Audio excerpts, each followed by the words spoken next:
Après que les élections locales soient passées, une première session du conseil municipal a été organisée à Diass sous le magistère du tout nouveau élu, Mamadou Ndione. Une occasion pour le premier magistrat de la commune de revenir sur les points développés lors de cette rencontre. Oui, disons pour une première session, l'ordre du jour portait sur 3 points, notamment le vote du budget 2022, mais également sur les taxes, une délibération sur les taxes, et surtout une communication du maire par rapport à la gestion du foncier.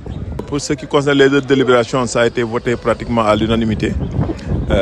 Déjà sur le budget 2022, c'est un budget qui passe de 1,252 milliard en 2021 à 1,887 milliard, une progression de 51%, qui s'explique par l'ambition que nous avons, mais également par disons, une capacité de mobilisation financière que nous comptons mettre en place avec le receveur de Mbour qui pilote un peu cet aspect au nom du Trésor.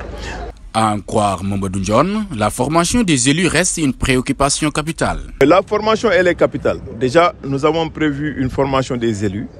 Bon, n'eût été la période touristique qui a fait que pratiquement tous les réceptifs sont occupés.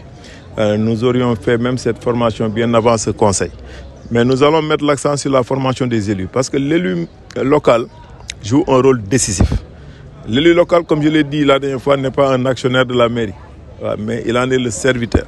Donc cet élu doit être formé. Et tout à l'heure même, en pleine session, nous avons senti ce besoin d'être formé pour interpréter le budget.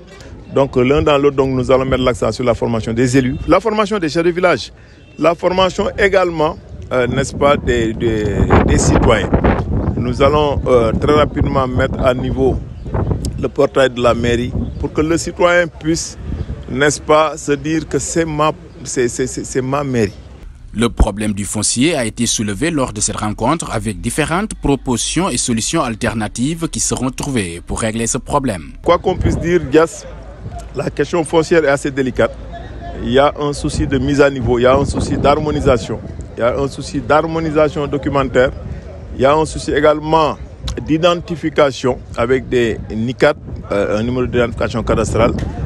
Bref, il y a un souci de sécurisation, à la fois juridique mais également physique, de l'existant. Donc sur la base de l'héritage, nous allons, en attendant d'aller vers l'audit du foncier, nous allons prendre une série de mesures à titre conservatoire, notamment de contrôle de l'existant pour pouvoir délivrer éventuellement des certificats de conformité pour rassurer déjà certains ayants droit.